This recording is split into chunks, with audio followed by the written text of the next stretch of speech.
જે કીધું ને એ બરાબર છે, પણ હવે જોઈએ પપ્પા શું જવાબ આપે છે. એ લોકોએ જે નક્કી કરવું એ કરે. આપણે જે ડિસિઝન આપ્યું ને એ ફાઇનલ છે. સારું, એ બધી વાત તો સાચી, પણ તમે નીચે એમ કેમ બોલ્યા કે પપ્પા આપણી સાથે આવશે? અરે એમને ટાઈમ ટુ ટાઈમ જમાડશે કોણ, એમની દવા કોણ આપશે, એમનું ધ્યાન કોણ રાખશે? એક તો ઘરના કેટલા કામ હોય છે તમને ખબર છે? હશે મૂકો એને, પણ બેને આપણી સાથે અત્યારે ઉપર નો આવ્યા, તમે જોયું ને? આ શું છે? પહેલા તને મારા પપ્પા નડ્યા, હવે મારી બેન. તને શું મારી ફેમિલીથી પ્રોબ્લેમ છે કઈ? અરે પ્રોબ્લેમ નો સવાલ નથી, તમે મારી વાત તો સમજો, શું કહેવા માંગુ છું. શું વાત છે? બોલ. હું તમને એમ કહેવા માંગુ છું કે પપ્પા બીપી ના પેશન્ટ છે, મમ્મીને પણ બીપી નો પ્રોબ્લેમ છે. આ બધાને એક સાથે મારે કેમ સાચવવા? એમનું ટાઈમ ટુ ટાઈમ દવા ને આ તે, તમને ખબર છે કેવડી મોટી જવાબદારી છે? વાહ, હવે તને મારા ફેમિલીથી પણ પ્રોબ્લેમ થવા માંડી. આપણે વાત ખાલી ઓનલી ફોર શું હતી કે ભાઈ અને ભાભીને જ આ ઘરમાંથી કાઢવાના, અને મમ્મી પપ્પા તો આપણી સાથે જ રહેશે. બરાબર છે? હા સારું, કઈ વાંધો નહીં. તમે એક કામ કરો, પહેલા તમે પ્રોપર્ટીમાં તમારું નામ કરાવી લો, પછી બાકીનું વિચારશું જે કરવું છે. શું વિચારશું એટલે? મમ્મી પપ્પા તો સાથે જ રહેશે. બરાબર છે? તને ફાવે કે ન ફાવે? હા સારું, મને કઈ વાંધો નથી. પણ તમે તો નીચે કઈ નહીં હતા કે પપ્પા આપણી સાથે રહેશે અને મમ્મી ભાઈ સાથે. જો મુસ્કાન, મેં તો ખાલી આ બધું થયું ને એ વાત ખાલી કરી હતી એક જ જણા માટે. કોના માટે? ભાઈ માટે. કેમ કે મમ્મી પપ્પા રહ્યા ને એ ભાઈની દુખતી નસ છે. બરાબર છે? એને મને ખબર જ છે કે ભાઈ મમ્મી પપ્પાને કઈ અલગ થવા નહીં દે, એટલા માટે જ હું નીચે બોલ્યો હતો. હશે સારું, તમે જેમ કહો એમ જ થશે.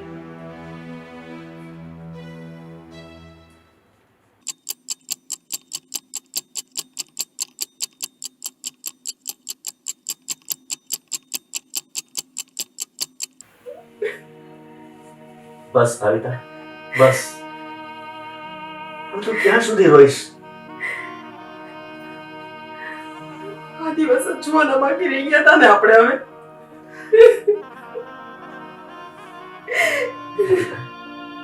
ભાવિતા છાની રહી છે. સાંભળ, મિતેશ આપણો પોતાનો છે ને, તો એના સારા માટે આપણે જે કંઈ કરીએ એ કંઈ ખોટું છે? મને તો કઈ નથી સૂચતું.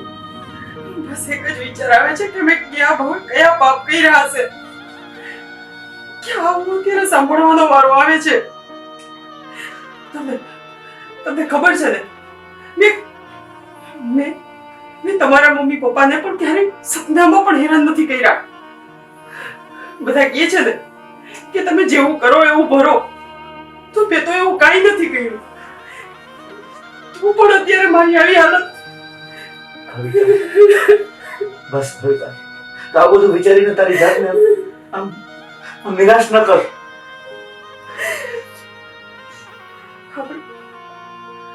આપણે પેટે પાટા બાંધીને છોકરાઓને મોટા કર્યા છે. મોઢામાંથી ખોડિયા કાઢી એને આપ્યા છે. અને કોઈ વસ્તુની કમી ન રહે ને એની દરેક ક્ષણે ધ્યાન રાખ્યું છે, ચિંતા કરી છે. અરે ક્યારેક તો એવું પણ બન્યું છે કે અમુક પ્રસંગમાં હું નથી ગઈ, કેમ કે મારા મિતેશની એક્ઝામ હતી અને મને એમ થાય કે મારા છોકરાની એક્ઝામ છે, જો એની માં વહી જશે તો.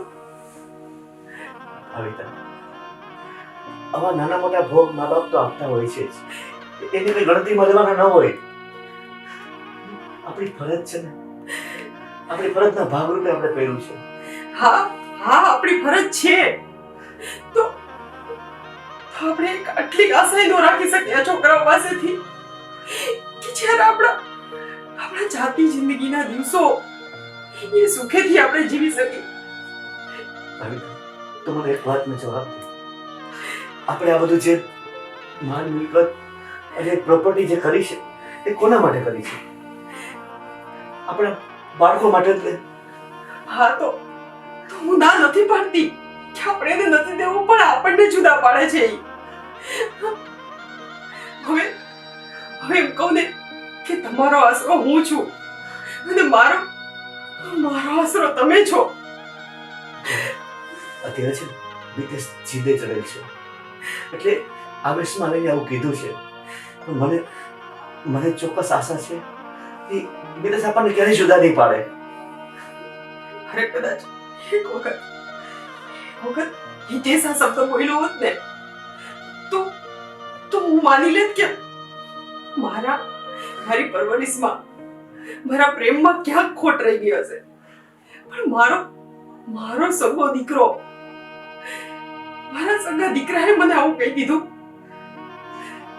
થાય કવિતા, આપણને દુઃખ થાય કારણ કે આપણો સંબંધ દીકરો જ્યારે બોલે ને ત્યારે આપણને વેદના થાય. પણ આપણે મા બાપ છીએ, આપણે બધું ભૂલી જવાનું. એક કામ કરો, મારે છે ને ક્યાંય નથી જવું. આપણે બે જણાને બધું દઈ દો ત્રણેયને, અને આપણે બે ક્યાંક આશ્રમમાં વયા જાય, વૃદ્ધાશ્રમમાં વયા જાશું, પણ આપણે સાથે રહેશું. કવિતા, તું આવેશમાં આવીને આવું વિચાર નહીં. તું એટલું તો વિચાર કે આપણે મૂકીને જતા રહેશું તો પાછળથી આ લોકોને માર્ગદર્શન આપવાવાળું કોણ રહેશે? મારે રહેવું છે એની સાથે, અને મારે નથી રહેવું, આપણે રહેવું છે. આપણે જીવીને ત્યાં સુધી એનો સહારો બનીને રહેવું છે કે નાનપણમાં તો એને ક્યારે ભૂલથી આપણે રસ્તો પણ નથી ઓળંગવા દીધો, તો હવે એને કઈ ભૂલ નથી કરવા દેવાની. અને જ્યાં સુધી જીવી છે ને ત્યાં સુધી આપણે આ વસ્તુને કાયમ રાખવાની છે. પણ એની જીત ભલે આપણને આ વાતથી એમ થાય કે આ વસ્તુ ખોટી છે, પણ તું એક બાબત વિચાર કે હિતેશ પણ આપણો દીકરો છે, નિતેશ પણ આપણો દીકરો છે. આપણે બે ભલે અલગ અલગ થઈએ પણ જાશું તો દીકરા પાસે જ નહીં. ના, કઈ પણ થાય હું તમારાથી અલગ નહીં થાવ. એ વાત તો મને ક્યારેય મંજૂર નથી અને ક્યારેય થશે પણ નહીં. હું જીવીશ તો તમારી સાથે અને મરીશ તો પણ તમારી સાથે જ. મને પણ આ વાતનું દુઃખ છે, પણ હું મિતેશની જીદ આગળ લાચાર છું. ના, હું તમને લાચાર નહીં થવા દઉં. અને છોડવા પડશે ને મારા બે દીકરા અને મારી દીકરી, હું ત્રણેયને છોડી દઈશ. મારો આધાર તમે છો, હું તમને તો નહીં જ છોડું.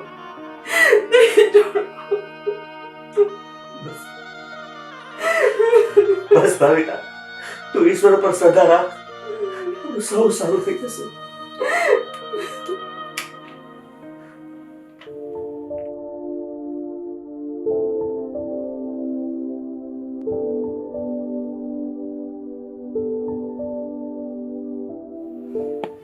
પપ્પા, હું શું કહું છું તમને, તમે જાજુ વિચારોમાં, મેં જે તમને કીધું છે એ કરી નાખો.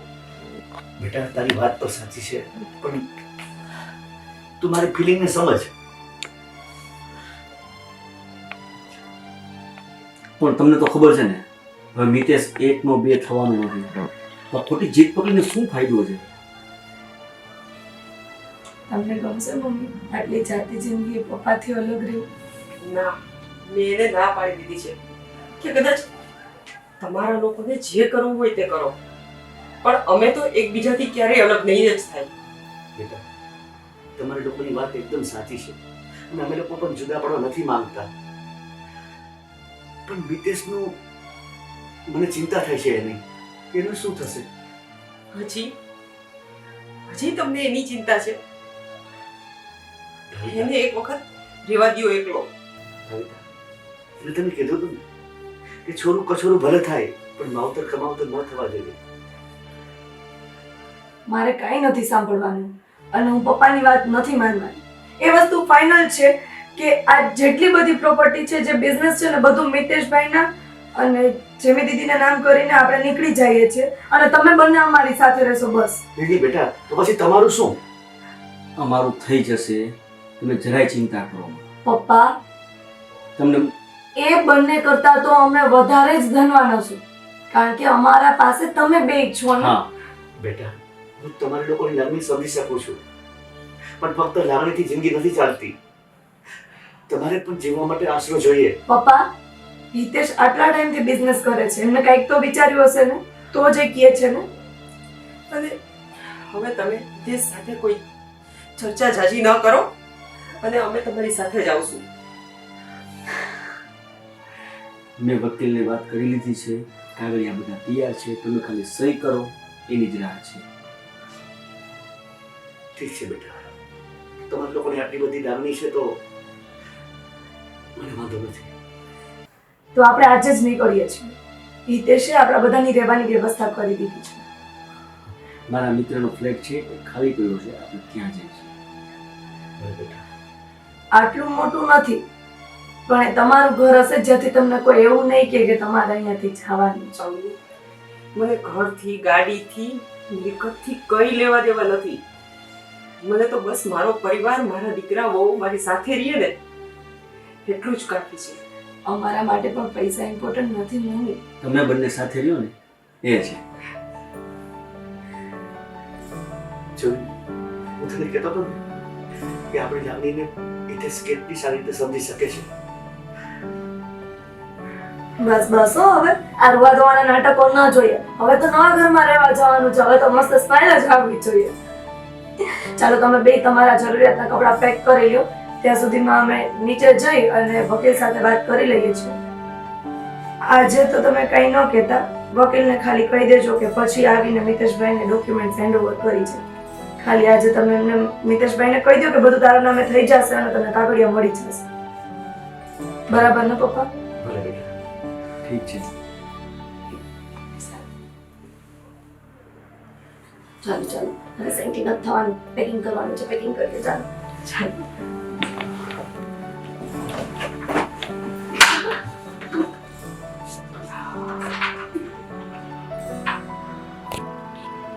જોયું તમે? એક દત્તક લીધેલો દીકરો આજે સગા દીકરાથી પણ વિશેષ છે. આજે જે મારું લોહી નથી એ મને ઓળખી ગયો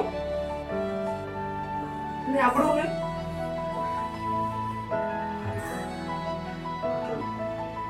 બસ આ વિષયનું બંધ કરી દે, સૌ સારા થઈ જશે.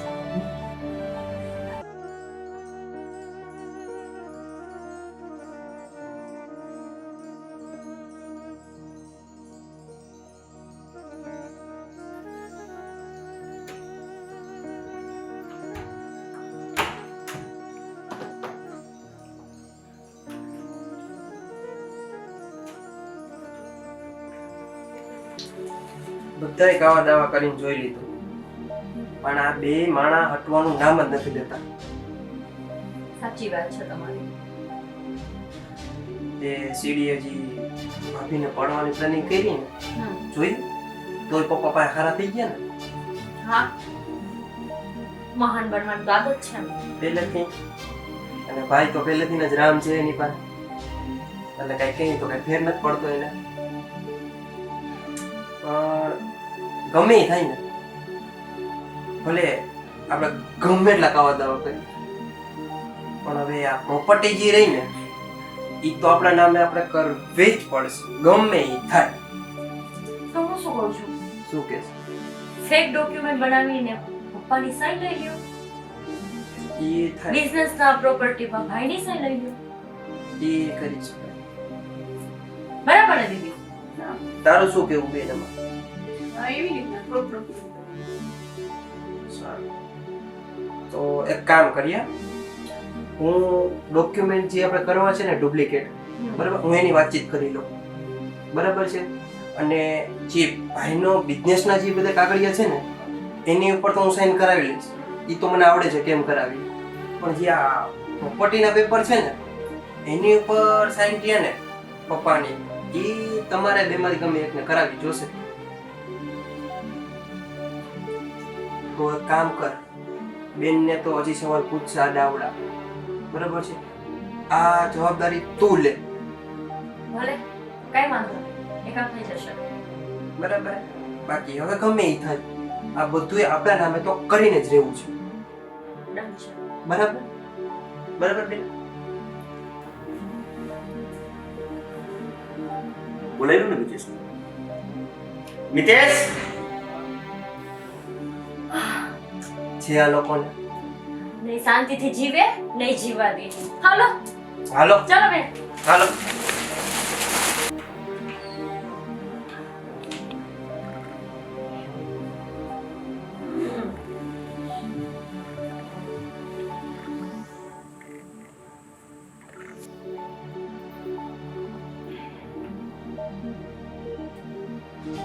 બોલો ને ભાઈ, શું હતું? મિતેશ, જો મેં છે ને એવું કંઈક ડિસાઈડ કર્યું છે કે આ પ્રોપર્ટી રહી ને એ બધી તારા નામે કરી દઈશું.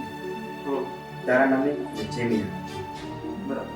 એટલે પપ્પા અને મમ્મી બી અલગ નહીં. એને અમે અમારી સાથે લઈ જઈશું. અને તને આ બધા જ ડોક્યુમેન્ટ, બધી જ પ્રોપર્ટીના કાગળિયા 2-4 દિવસમાં મળી જશે. અને અમે લોકો આજે જ ઘરમાંથી જઈ રહ્યા છીએ. પણ તમે લોકો જાઓ એની મને કઈ વાંધો નથી, પણ આપણે મમ્મી ને પપ્પા ને સાથે લઈ જવાની વાત નથી થઈ. એના બદલામાં હું તને પ્રોપર્ટી આપી દઉં છું ને. હું નથી ઈચ્છતો કે મમ્મી પપ્પા અલગ થાય આ ઉંમરે. સારું, ઠીક છે, તમારી જેવી ઈચ્છા. અમારી ઈચ્છા નહીં, તમારી ઈચ્છા. તમારું એવું કહેવાનું હતું કે મમ્મી ને પપ્પા બે અલગ થાય. તમને તો પ્રોપર્ટી જ જોઈએ છે, તો તમને શું કામ આજે ફરક પડે છે મમ્મી પપ્પા અમારી સાથે આવે છે તો? ફરક તો નથી પડતો, પણ ભાભી તમને યાદ હોય તો મેં જ્યારે વાત કરી હતી ને ત્યારે મારે એમ વાત થઈ હતી કે પપ્પાને હું મારી સાથે રાખીશ ને મમ્મીને તમે લઈ જશો. આ પણ રહેવા દે અવની. તું કોની સાથે દલીલ કરે છે? પણ જાતિ જિંદગી હજી નોખા કરવાની વાત કરે છે. પણ અવની, એ માણસે એક જ વખતમાં સ્વીકારી લીધું કે વાંધો નહીં, તમે મમ્મી પપ્પાને લઈ જાઓ. હવે એની પાસેથી તારા વધારે શું આશા રાખવાની છે? અમે તો બધી આશા મૂકી જ દીધી છે.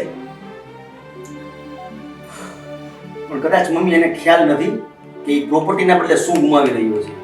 સાચી વાત. એની કદર થશે એને. થોડોક ટાઈમ જવા દે. પણ ત્યારે બહુ મોડું થઈ ગયું છે. ભગવાન કરે મોડું ન થાય અને એ પહેલા એ સમજી જાય. અને મુસ્કાન, એ વાત હંમેશા યાદ રાખજે.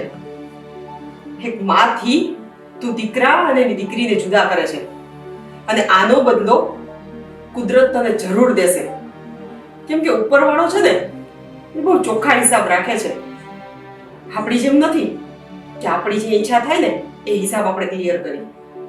એની પાસે બધા હિસાબ છે, અને એનો બદલો ભવિષ્યમાં તારી પાસેથી જરૂર લેશે. એવું કંઈ આપણે એને કેવું નથી મમ્મી. ભગવાન જોવે જ છે ને. મુસ્કાન, એક છોકરી જ્યારે માં બને ને ત્યારે એની સાથે ઘણી બધી જવાબદારીઓ આવે. જેમ મમ્મી અત્યાર સુધી બધી જ જવાબદારી નિભાવે છે, એમ તારા નસીબમાં એવી જવાબદારી આવશે. પણ અમે તો ભગવાનને પ્રાર્થના કરશું કે આવો કુપુત્ર તારા પેટે ન જન્મે. કારણ કે જો જાતિ જિંદગીએ તને પાટું મારશે ને તો તને આ લોકો અત્યારે જે ફીલ કરે છે ને એ સમજાશે. અને આટલું જ નહીં, બીજી વાત હર હંમેશ યાદ રાખજે, એને મારો દેર નહીં નાનો ભાઈ માન્યો છે. અડધી રાત્રે એને જરૂર પડશે ને તો અમે ઊભા જશું. એટલે અમારા ગયા પછી એને હેરાન કરવાનું કે દીદીને અને મારા દેરને કાંઈ પણ નુકસાન કર્યા પહેલા 10 વાર વિચારી લેજે કે તારી દુર્ગતિ શું થશે. અને પૈસાથી પેટ નથી ભરાતું એટલું યાદ રાખજે. જ્યારે તારા પોતાના તારી સાથે નહીં હોય ને મિતેશ, ત્યારે તને અહેસાસ થશે કે પૈસો કેટલો કિંમતી છે અને તારા મા બાપ અને ભાઈ બહેન કેટલા કિંમતી છે. બસ ભાઈ, હું જાજુ કહેવાની જરૂર નથી. બસ મારે એક જ પ્રશ્ન તને પૂછવું છે બેટા, કે તે જે આ નિર્ણય લીધો છે એ તે પોતે લીધો છે ને? હા, મેં પોતે જ લીધો છે. તું જ અમે લોકોને આ સાથે મોકલે છે ને? હા, હું તો પણ હજી તમને રાખવા રાજી છું. પપ્પાને લઈ જવા છે તો ભલે લઈ જાય, મને શું વાંધો છે? નથી બેટા, અમારી બદલીમાં તને સંપત્તિ આપે છે ને? એ તો અમે મારી જ હતી ને. તારી હતી. હા, મા બાપ તમારા નથી. હવે તમારા લેક્ચર પૂરા થઈ ગયા હોય. હા, હવે જવાનું કહેવાની જરૂર નથી, અમને એટલી ખબર પડે છે. બસ ભગવાન તમારું ધ્યાન રાખે. સારું અને જરૂર પડે ને તો ભાઈને યાદ કરજે ગમે ત્યારે. હો સારું. બેટા, આ બધી પ્રોપર્ટી અમે તારા નામે કરતા જઈએ છીએ. અમે ખૂબ મહેનતથી ઊભી કરી છે. બસ અંતે એટલું જ રહે છે કે તું એને જાળવજે, સાચવજે, એને વેડફવા નહીં દેતો. સારું પપ્પા, હું ધ્યાન આપીશ હો. હા.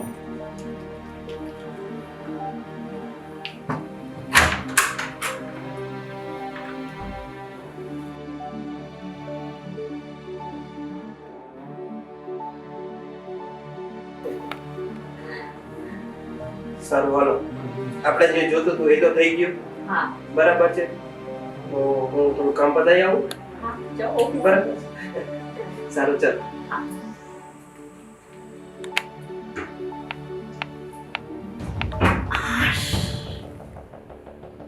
જન્નત જેવી feeling થઈ છે. મારા રસ્તાના બધા કાંટા નીકળી ગયા છે. રહી વાત નીતિશની, એ તો આપણા આંગળી પર ચાલે છે. અને રહી વાત દીદીની, એને તો હું કહું છું એટલું જ પાણી પીવે છે. પણ જ્યાં સુધી આ બધી પ્રોપર્ટી મારા નામે ના થાય ત્યાં સુધી તો મહેનત ચાલુ જ રાખવાની છે.